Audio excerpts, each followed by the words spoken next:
Okay. Welcome back to Nick Lenz's Comic Corner Classics, Last Known Classics. This is episode number 1536 and Doubleshot number 1430.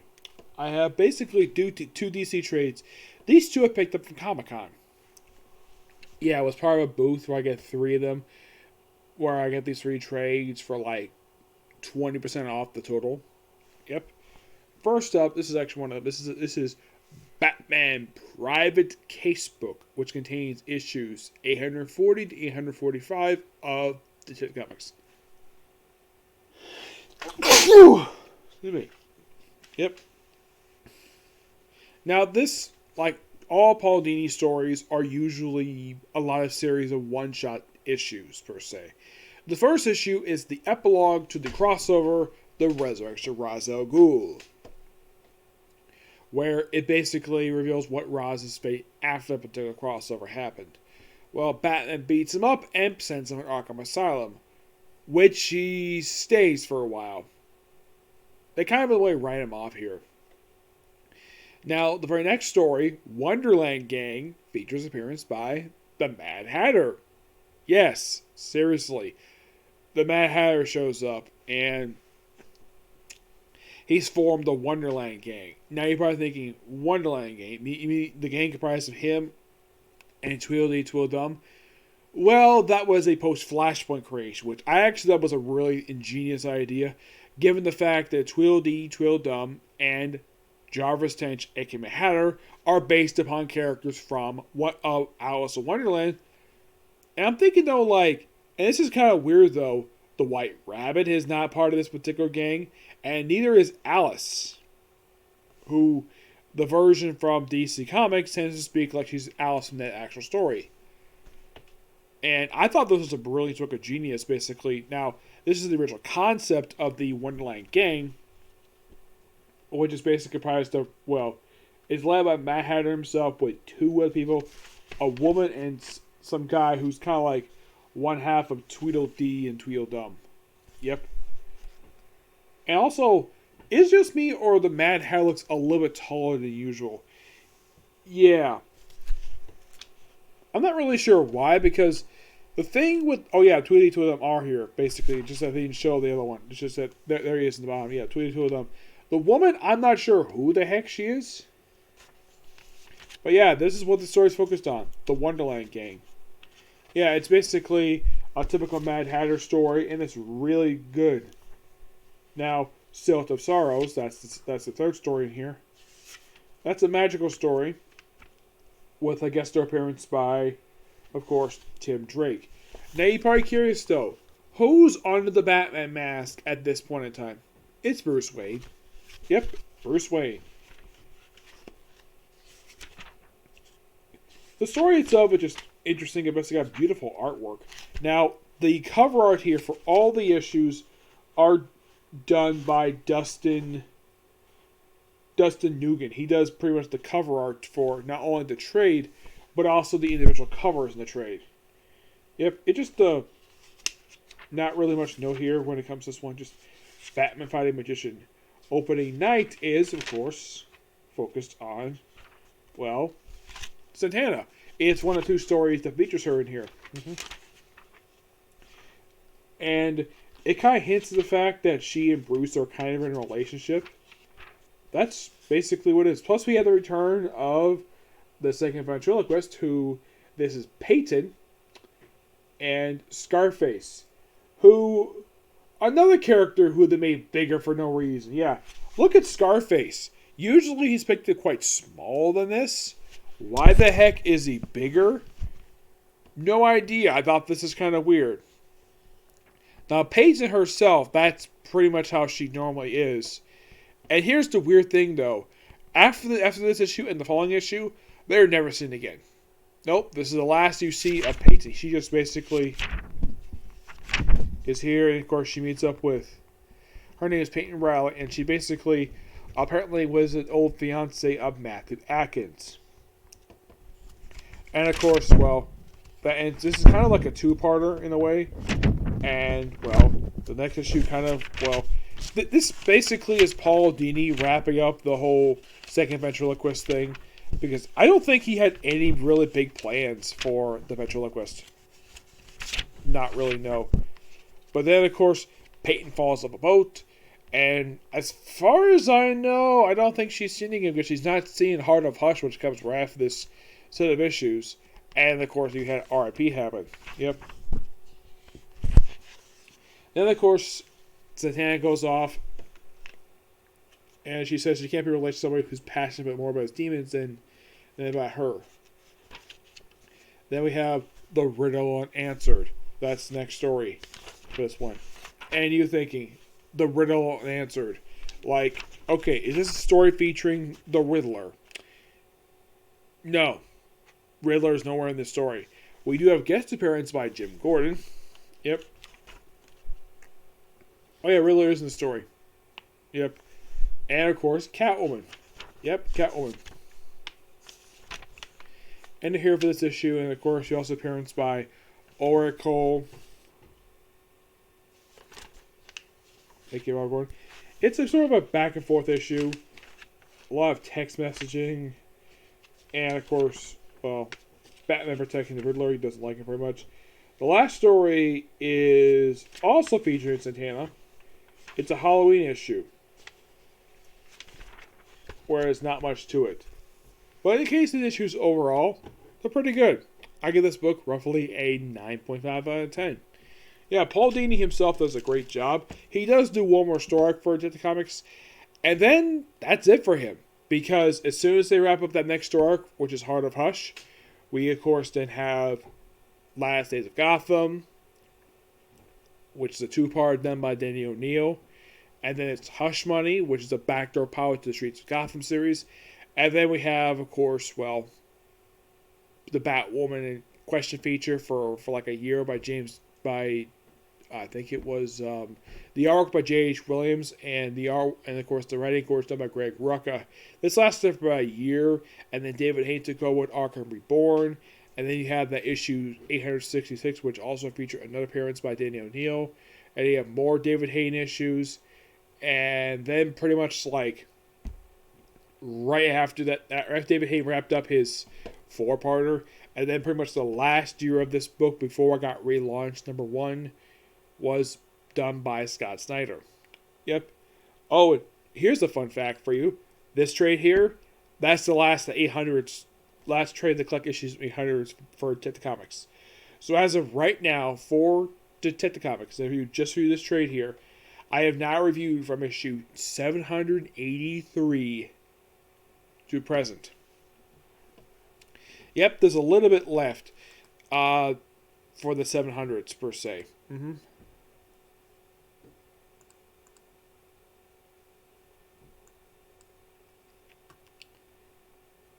Yeah, let me take a look here, just to be sure here.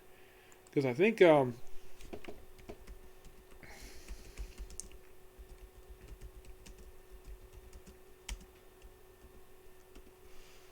I'm thinking of because I know that 783 had that backup issue that was a backdoor pilot, that miniseries, Death of Maidens. Excuse me. So, as of right now, for Detective, I reviewed for year-wise as far back as 2004. Yep, 2004 is the farthest I reviewed back. Once I get done, I think it's like 700, and I believe it's like 76, I believe it is, to 782. I would have pretty much at that point. Yeah, once I finish at 776 to 782, I would, and of course also 90 out, which I'm going to review soon, I will pretty much also close out the 700s, and thus also getting the book out of the 2000s and into the 1990s, like it is with Batman. Batman, because of reading Cataclysm, I review as far back, I think it's like 1998, I believe it is. Yes, I believe so, which is kind of interesting.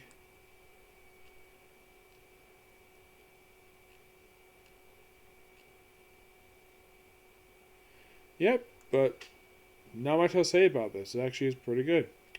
Okay, so that's it for this particular review. stay tuned for my next review. Well, actually, wait. Before I go, that's not it yet. I almost forgot. We actually have the first trade of Power Girl, Volume 2. This was the short-lived ongoing series that lasted from 2009 to 2011. This is the first two trade that collect the original the original creative team for the book, which is basically made up of Justin Gray, Jimmy Palmiotti, and Amanda Connor.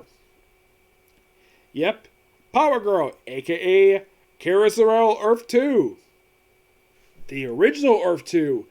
Not the one that had an ongoing series in 2011. Oh, no. This is actually the original version. The one that was created by Sherry Conway. Not the one that was created by, I think it was like Paul Levitt. Actually, no, her first appearance was not there. You probably think it was Will Fiennes was the first post-Flash appearance. No, she first showed up in Mr. Terrific. Yep.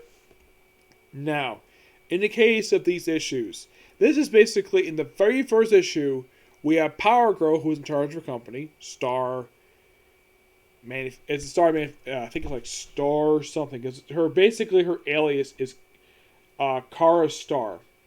Yeah, unlike Supergirl, who basically, it's called Starwear Labs. That's what her company is called. And this is what she wears when she's not wearing her costume. And I'm thinking,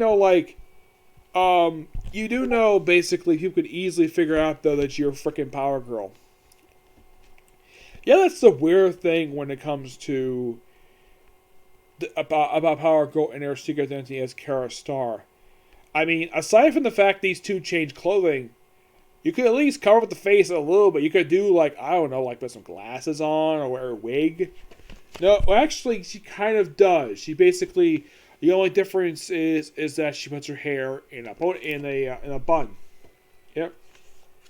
The first issue is noteworthy for the first official post-Christ appearance of the Ultra-Huminate. Yep. Which, of course, she does know who he is. Yeah, that's the interesting thing comes to Ultra-Huminate. This actually is his very first appearance post-Flashpoint. Yep.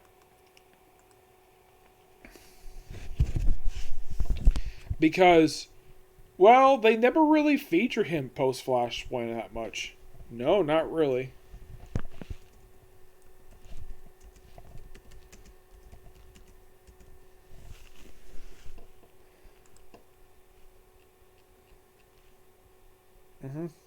Yeah.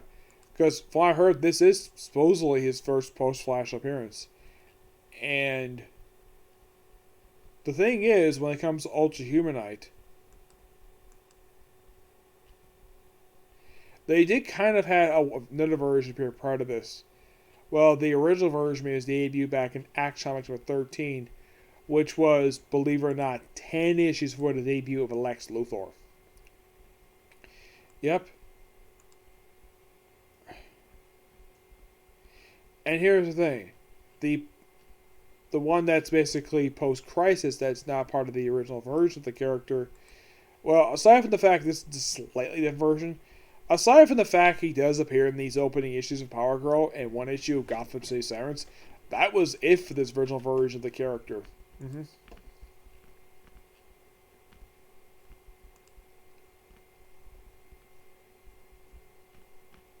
This is basically Gerard Sagal.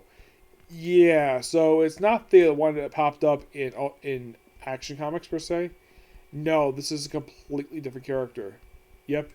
That one was a creation of the same guys who created, well, Superman. And, of course, transmits up Power Girl in here. And, of course, appearance by the JSA, which is so awesome, the fact they actually is. And then for the next several issues, we actually have Ultra-Huminate, basically where he kidnaps Power Girl. And you probably think, okay, does he try to strip her or rape her? Nope, he doesn't do that. What he wants is to take over her body. He wants to move her brain and put his brain into her body. It's the Ultra-Huminate for you. Yeah, and there's this Jungle Girl who apparently is into, a lot of this stuff. Yeah, she apparently has got no problem with seeing, we see, a gorilla here. Yeah, it's really weird. This whole story, and we also have this really interesting little panel. This is how Amanda Carter draws it, where you have Ultra-Huminate. He has his finger very close to her chest that he could easily just stick his finger inside that part of the costume where he is. He could easily pull it down and look at her chest. Nope, but he doesn't do that. Because I think Amanda Carter knows not to draw basically depicting like villains to be depicted as perverts. Yes, you can at least gotta praise Amanda Carter for that. And of course, well, she beats him up, and with help from Wildcat, and then of course she meets up with a friend of hers. Yep, and then she spends in the very next issue number 4, hanging out with Allie, aka Terra 3. Yep, this is a character who the creative team created this character, and pretty much she kind of made her Power Girl psychic for pretty much the whole series, for their whole run. Yep, we have basically Girls Night issue, which is really fun.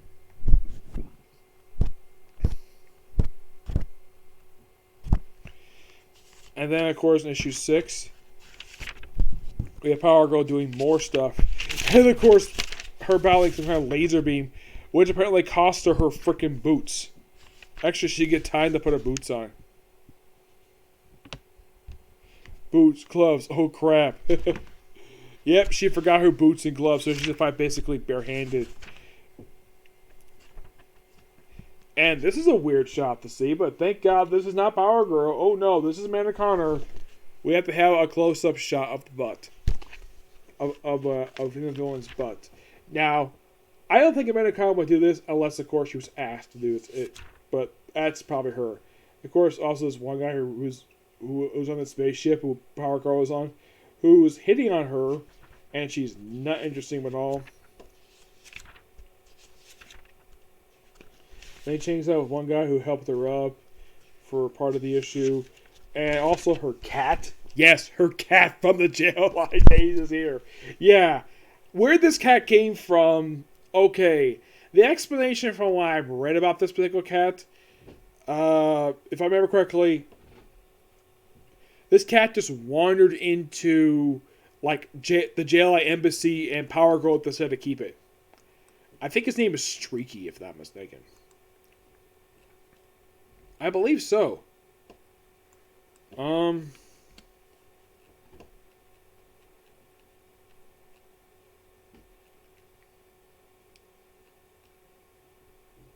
Yeah, Power Girl's cat. This is Stinky the cat. Yep. And, yes, in case you're curious though, this cat is a creation of Keith Giffen Jane Amadeus, who has appeared sporadically over the years. Though it's inspired by Streaky, Supergirl's cat, and I guess they figured though, why not just, I don't know, give a cat to frickin' Power Girl because Supergirl has got crypto, so why not have Power Girl have a cat? Yep. And the cat is only in just in the original creative team's run, and then the cat is dropped for the book. The cat has appeared sporadically since like the 80s. Actually, since 1990. But yeah, that's who this cat is. It's Stinky the cat. And it's fine, though, the fact that this cat appears because this Power Girl's cat. Yep. I gotta say, this actually is really fun. I love this. A New Beginning. Great title. And I love the fact Jim Palmiotti basically threw in the JSA. I thought that was so awesome.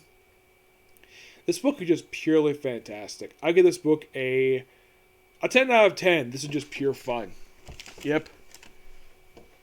Now, you're probably thinking, am I biased giving that rating because I met the two of the creators of this book? Partially, yes. Another reason because I'm a fan of the work. That's why. That's the reason why.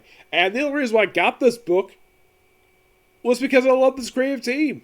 I love it. I really do.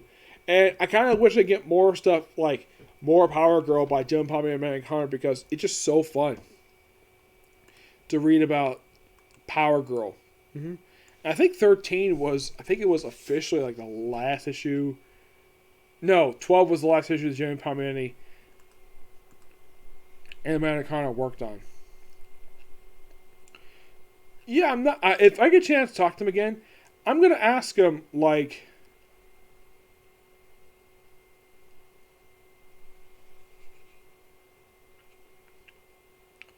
I'm gonna ask him like, why in the world did they actually stop doing this book? Because that's gonna be a really good question to ask him when I get a chance to meet him again in the future. Okay, so that's it for particular review. Yep, that's definitely it. So next one, 2 more trades from DC. Well, one from DC, the other, of course, from Marvel. Okay, next video. Bye.